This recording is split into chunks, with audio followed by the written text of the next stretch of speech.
Bonjour, chers frères et sœurs. Aujourd'hui, nous célébrons la solennité du corps et du sang de notre Seigneur Jésus-Christ. De même que l'Église a dédié un dimanche à la fête de la Sainte Trinité, de cette même manière, l'Église accorde un dimanche au corps et au sang de notre Seigneur Jésus-Christ. À travers cette solennité, l'Église nous fait revivre le mystère de Pâques. L'Église contemple l'auguste sacrement par lequel le Seigneur demeure avec nous jusqu'à ce qu'il vienne, et il nous rappelle que nous pouvons expérimenter le fruit de la rédemption qui est la vie éternelle.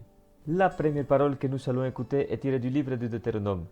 Ce chapitre 8 est très important car c'est le passage où Moïse raconte au peuple toute l'histoire qu'ils ont vécue en Égypte. Moïse se retrouve face à la terre promise. Il a fini sa mission. Il passera la charge à Josué et là il se rappelle toute l'histoire que Dieu a fait avec le peuple. Ce dernier détail est très important, c'est rappeler de l'œuvre de Dieu. Pour les chrétiens, il est fondamental de se rappeler les miracles que Dieu a réalisés, que Dieu intervienne dans nos vies et que c'est Dieu qui conduit véritablement notre histoire. La deuxième lecture qui sera proclamée est tirée de la première lettre de Saint Paul apôtre aux Corinthiens. Pour Saint Paul, l'Eucharistie nous fait rentrer en communion avec Dieu. C'est pourquoi il dira « La coupe de bénédiction que nous bénissons n'est-elle pas communion au sang du Christ? Le pain que nous rompons n'est-il pas communion au corps du Christ? Puisqu'il y a un seul pain, la multitude que nous sommes est un seul corps, car nous avons tous part à un seul pain. » Cette deuxième parole est très courte, mais elle est très profonde. Saint Paul nous invite à renoncer aux idoles pour avoir le même sentiment que Jésus, car nous sommes une seule personne avec lui. L'évangile que nous allons écouter est merveilleux. Cette parole nous présente Jésus comme le pain vivant qui donne la vie éternelle. Croire que l'homme est seulement un simple morceau de viande serait réduire la création de Dieu à un ridicule matérialisme. L'homme est principalement un esprit incarné. Et de même que nous devons prendre soin de notre corps, de cette même manière nous devons nourrir notre âme. Les chrétiens nourrissent son âme principalement de deux nourritures, la parole de Dieu et les sacrements. Aujourd'hui, le Christ se présente à nous comme notre pain vivant qui donne la vie éternelle. C'est pourquoi cette parole, elle est extraordinaire.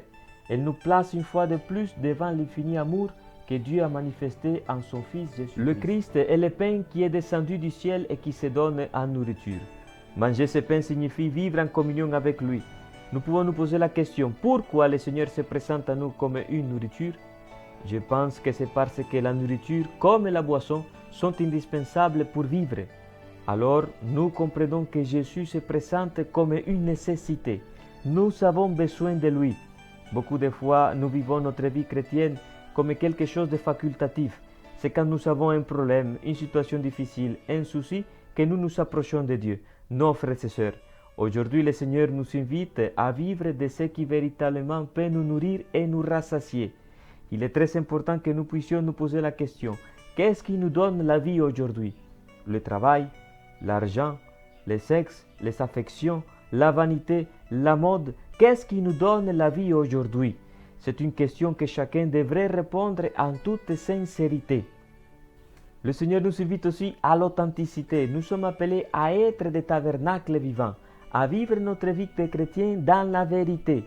Cette fête du corps et du sang du Christ nous fait connaître la vraie manne.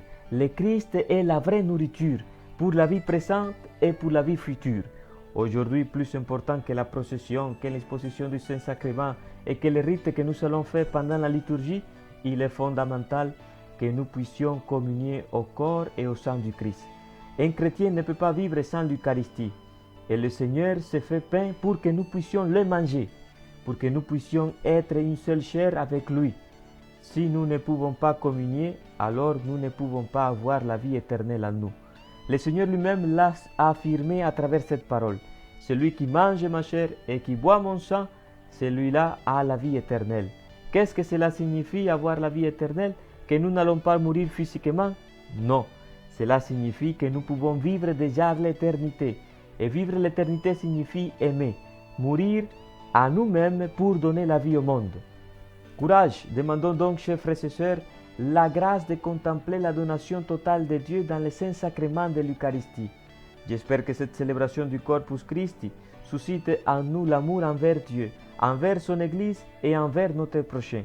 Chers frères et sœurs, je vous souhaite un saint dimanche de la résurrection et que la bénédiction de Dieu Tout-Puissant, le Père, le Fils et le Saint-Esprit descend sur vous et y demeure pour toujours. Amen.